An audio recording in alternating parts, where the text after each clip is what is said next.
Thank you, and I too would like to acknowledge that we are on the stolen lands of the Wadawurrung people and pay my deep respects to their elders past and present, and thank you for the beautiful welcome to country this morning and for that smoking ceremony, and for really, I think, calling on all of us to hear, to not just to listen, but to hear the message of the community today. I'd also like to acknowledge Charles, Les, and Vicky, and Mel, all the crew who started this community campaign years ago, and really have been working tirelessly, particularly for well over a year now, to bring the community on board. It is absolutely extraordinary. In my time in public life, I have not seen anything quite like this, where you have state, federal, local government, people from right across the political spectrum. We have the business community now, thanks to Richard Bisanella, I think, leading that, the Committee for Geelong.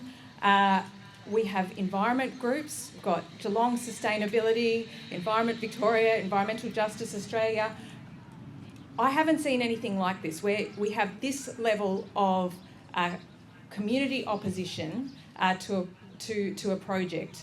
And it's a real testament to that group that has spoken up for the Lara community for so long. And it's also a testament to the thousands of Lara community members who have raised your voices and who've continued to do that, despite, I think, what might feel like barriers being thrown in the way. It was a real blow, I think, when this facility received its development licence last year, but this community hasn't given up.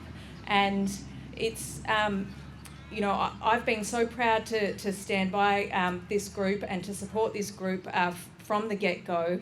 I got into politics because I am really passionate about the health and well-being of people and people in my community. And this sort of facility is the absolute antithesis of something that supports people's health and well-being.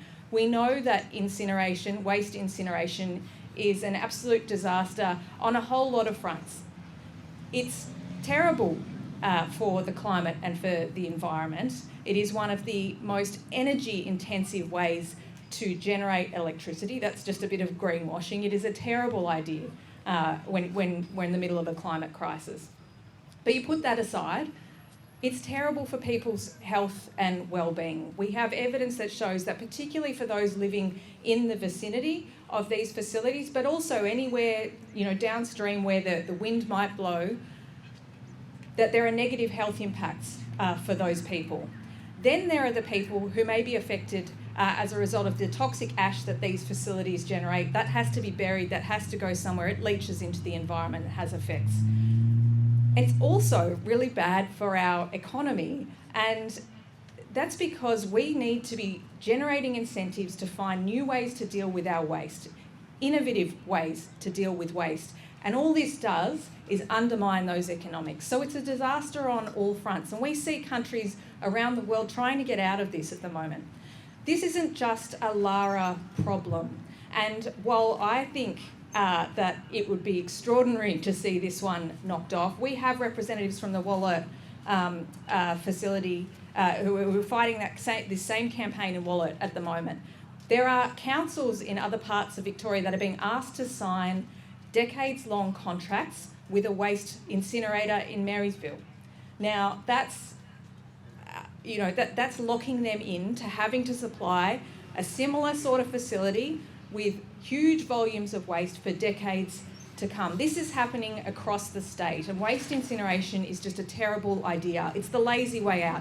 We can't solve our waste problems by burning them, and I'd really urge this community to join in solidarity with all of those communities across the state who are also facing similar things. Too often we see our regions lumped with the problems of our metro areas, and this is the perfect example.